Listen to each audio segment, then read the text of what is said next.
Good morning, everybody, and a very warm welcome to Ringwood South. And today I have a layout update for you. And I was actually going to give you a live layout update tonight, but to be truthful with you, um, two reasons. I haven't really been particularly well, to be honest, all this week, so I wasn't quite sure where I'll be up to doing it. So I thought, well, let me do it now, and whilst I'm feeling up for doing it, and just in case later I don't want to let anybody down and sort of say I'm going to do a live update and then not really be well enough to do it. So I thought, let me just do the layout update as a pre-recorded, and also because generally speaking, the picture quality on a pre-recording tends to be a lot better. And as much as I love all your guys' input all the time, which is how I generally prefer doing it. Actually, I prefer to do live streams than pre-recordings, to be honest. Unfortunately, you lose a lot of detail in the live recording when you start moving the camera around. So what I thought I'd do is I'd do it as a pre-recorded video. The layout update itself is lots and lots of little bits, with one kind of major bit I've done and then one medium bit, but a lot of it is a lot of teeny little bits that's been added here and there just to kind of give the layout a bit of a boost, really. And so that's what I've been concentrating on. I mean, even when I have, because I've lost a couple of days this week, unfortunately, at work because I really wasn't well at all. And but even when I'm sick, I kind of, and I'm at home, I'm still pottering around the layout just to keep my spirits up and things. So bits and pieces have been done. Um, but last Sunday, today last week, I was at the Great Electric Train Show, and I got away relatively lightly, to be honest. I only bought very few minor bits and pieces, which I'm really pleased with. And again, I'll show you those in just a jiffy. They're very, very minor bits, but they all add to the realism and to the just enhance the detail of the layout. But I met a number of people whilst I was there at the Hornby Great Electric Train Show. I did do some recording whilst I was there, but to be honest with you, I'm not even going to bother with that.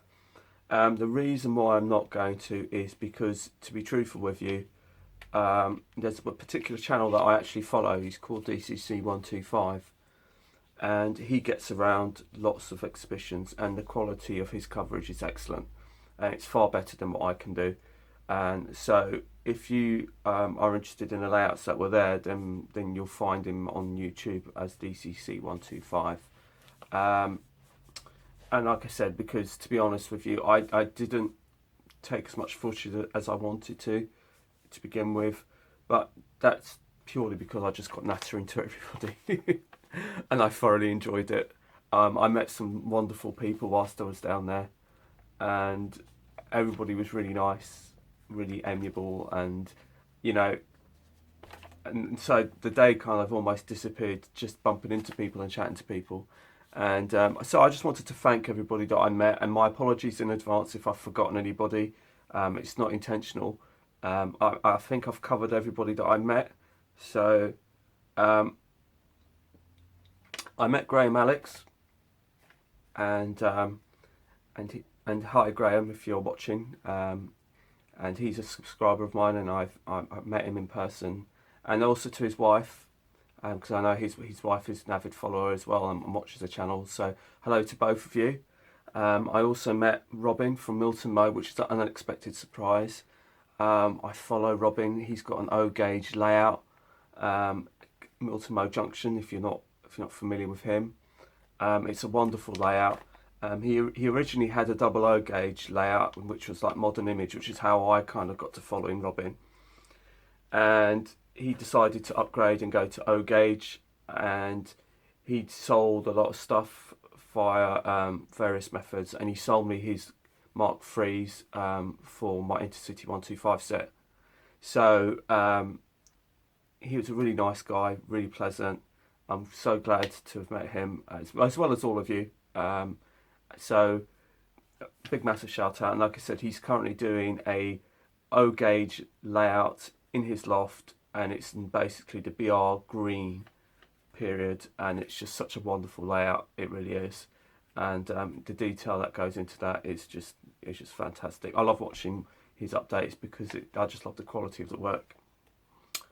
I also met John Warner, and John Warner is also a lovely guy. He's also a subscriber of mine. He also has given me some tips in the past, and actually, stay right there. So, many of you may remember this as the original Behringer station that I scratch built. I built this a long time ago. This was the kind of grandiose of my Behringer layout before it got demolished.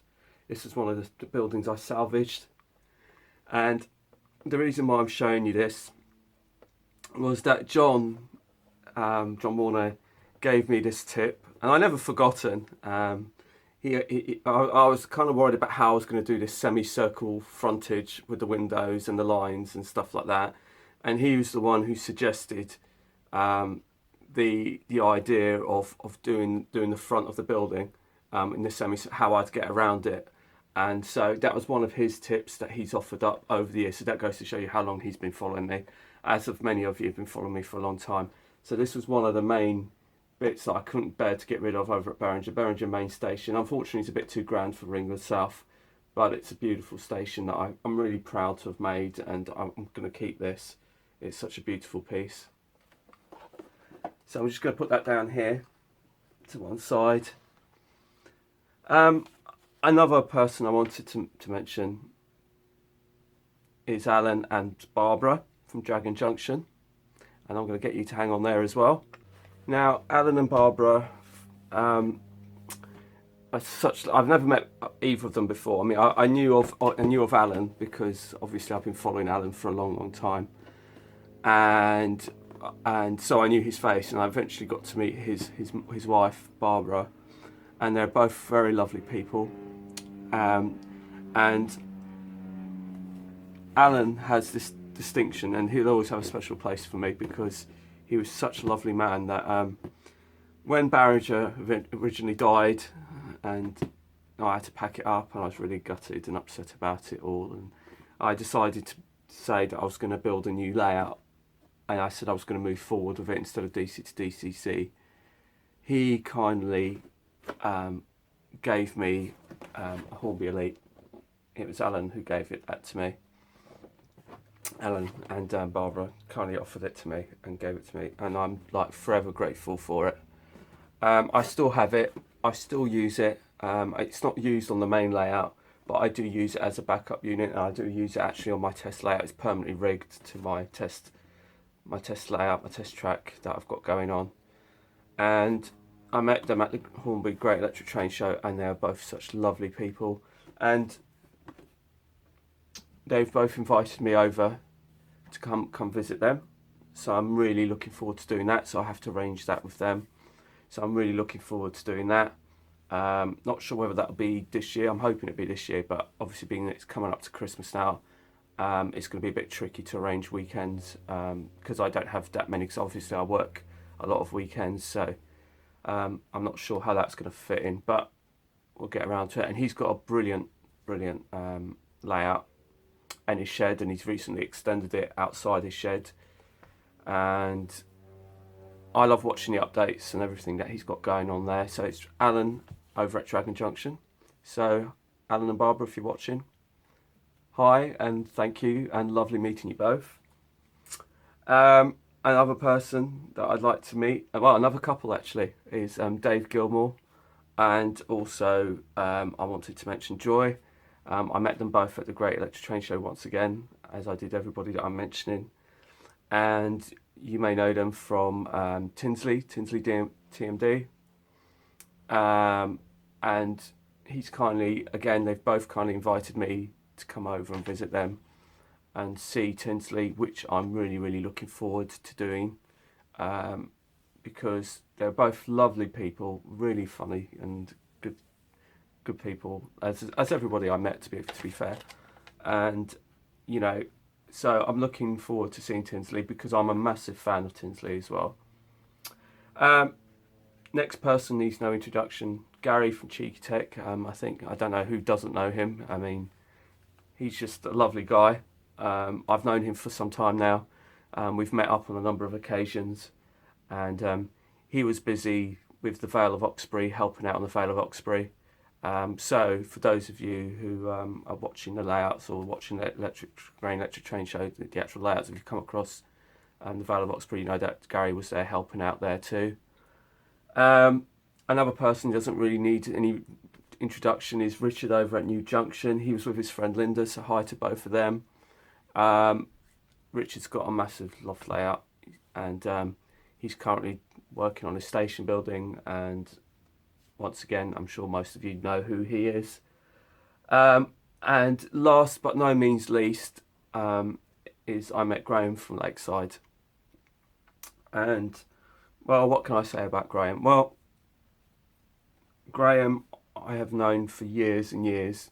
Never actually met him, but I've known him for years and years. We've been following each other for years and years and years, since the beginning, really.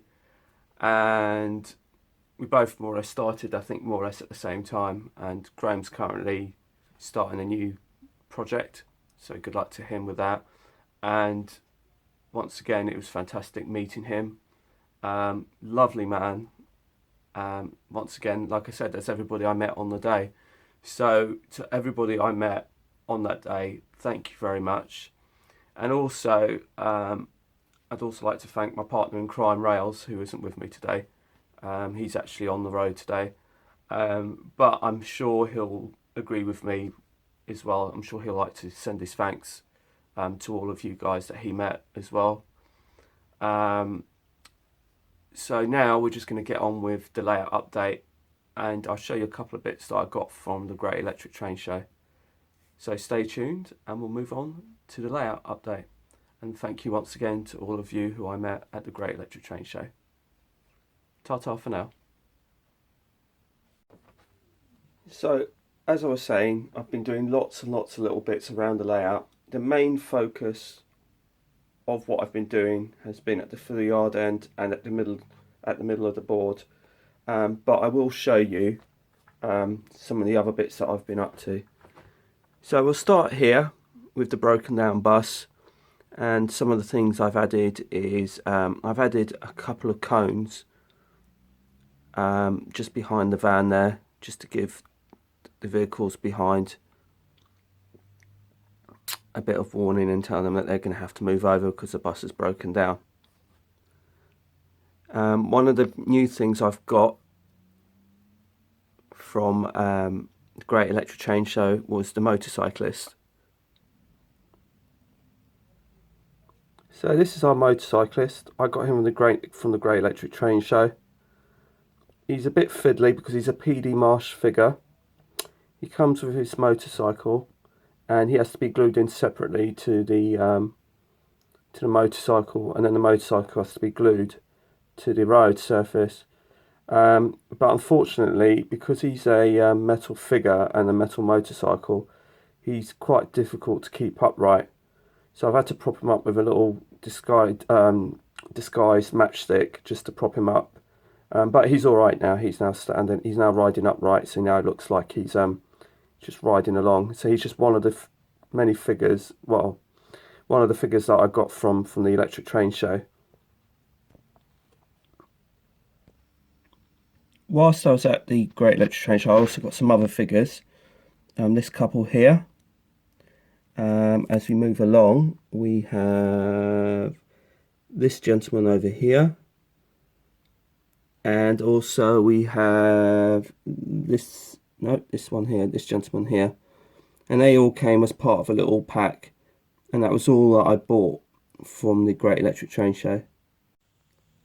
So what I've been doing is I've been going through a lot of my buildings and boxes through Behringer, like I mentioned in the previous video, and just looking at things that I had that I could possibly use.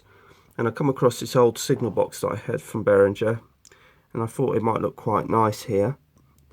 So I've put that there, and I've moved a building that was over where the signal box is over here, and used this as a mess room, or something, just a place for them to go. Because originally I was going to put the water tower here, but that didn't quite work. The water tower has also now been sited over at the end of the platform. So that will go there, which I'm really pleased with. I've blended that in and disguised that in. I've also been doing work to this gauge master platform to try and blend that in a bit better. So what I'll do is I'll just remove the actual building itself, and then you can see it for yourselves. So with the building removed, you can see that I've just basically painted up and grubbied up the platform, and that comes over to the end where there's steps towards the end. So those were a set of steps that I had from an old kit, from an old signal box actually. And my Hornby signal, which doesn't like to stay like that, has also had some work. I was looking up at some of the signal gantries, and I had a video about the Severn Valley Railway, and I was looking at their semaphores, and they had this bit painted up in black, so I decided to do that just to make it look less plasticky, and that seems to have bedded in really, really nicely. The railings come from another kit, so that was pretty much kit bash because the railings that come from that was really, really awful. And then I've also added some signage, some relay boxes, and as you can see I've also added some ground signals. There's one here, and as if you go reverse back, there's another one here, and that kind of sets off the sort of stopping points, the markers, as it were, for the trains to stop at. And then they can follow, if they're going into the yard, they can follow the ground signal. If they're going up through the fill yard and off scene, then they can follow the main signals just here. So that's what that's all about. And I've just been adding more and more little bits in detail, and all these little bits that you kind of add them all up, and they kind of start to bring the layout together and come together. From this end you can see what else I've been up to. Like I said, the old steps, you can see the steps from this side, and I've put a little bit of a gate. I cut the hedge up and I put a gate inside it, so that kind of acts as a bit of an emergency exit kind of thing if you need to get out through there. I've also replaced this point here and reballasted this little section here. Basically I was having problems with my little teddy.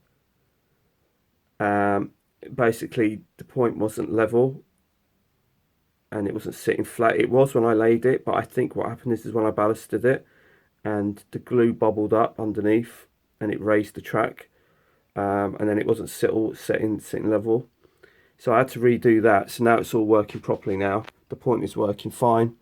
So that's another job that I've had to do. That was my medium kind of sized job, by ripping out the old point and adding in this one here and reballasted this. Another thing I've been doing is I've been doing a lot of the boundaries, doing the hedges. I also finally did the tunnel mouth, where I've blended in the level crossing and put in a new section there, and just tidied that up generally to blend that in. So now you can get across, because before that piece in the middle wasn't there, and to make it level across I added another little section on top just to level it out.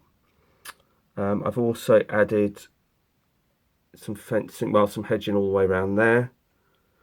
I've also I've added some coal loads. This is a Pico bag, and so I decided to add some coals to my wagons, dirtied them up a bit, grubbied them up, and I'm actually really pleased with them. Actually, it's a nice kind of weathering, to be honest. I mean, I don't know really how, I've never really weathered anything before in terms of wagons, rolling stock, locomotives. Scratch built buildings that I do, I can weather up myself, because basically if I get it wrong I know how I built it, so I can just start again. But with wagons and things, I've never really attempted that, but that's something that I've been doing. So I've also added some coal here. Somebody suggested dirtying this up a bit more, this area up, so I've done that. I've also added a load to this lorry. This one I've got some coal sacks for, which I haven't quite finished it with yet, but that's something else that I'm going to be doing. And also I've been adding lots of signage and detail and lampposts, signals, all sorts. Also I've been I don't think I mentioned this in my last video, but I've been adding manual point levers. These are from Dorner Plus. and basically from this side nothing much more has been done really, because all my concentration has been on this middle bit here. If I just pan out a bit, you can kind of see that I've grubbied it up and tidied it up and made it a bit more, hopefully it looks a lot better. I think it does anyway, and I'm really pleased with it. And like I said, I've also added some more scenery and bushes and things like that over there. So that's pretty much the crux of what I've been doing over at this bit. And now we'll move on to the other side. So here we are at the fill yard, and the biggest job that I've been doing is actually relaying and reconfiguring this track completely. It looks relatively the same, but it actually is a lot different. As you can see, just by the far end there, that all the rolling stock now has got a curve in it. All the tracks have been curved. Before they used to go straight down, but now they've been curved because I wanted the extra length where the wagons are on the far end. Basically that now allows me to bring in a four coach train with a locomotive, without it fouling this point here, that I've got going on here. Because what would happen before is it used to overhang, and then if you bring a four coach train in, basically you couldn't run anything in or out because it'd be in the way. So I was after a way of trying to get some extra length. So what I've decided to do is curve the track, and also where Paddington is standing currently over in the far end there, as you can probably make out his Wellingtons, I've added a little bit of an extension just over there. That little extension there all the way down to the back has allowed me just to get enough extra length to be able to do that, and to be able to get the extra length of the four coaches plus a locomotive in without it fouling this point whatsoever. But this has meant that all these other tracks here have all had to be reconfigured and removed, and to make sure that there was no fouling between the track work. I think I've gained more than I've lost, but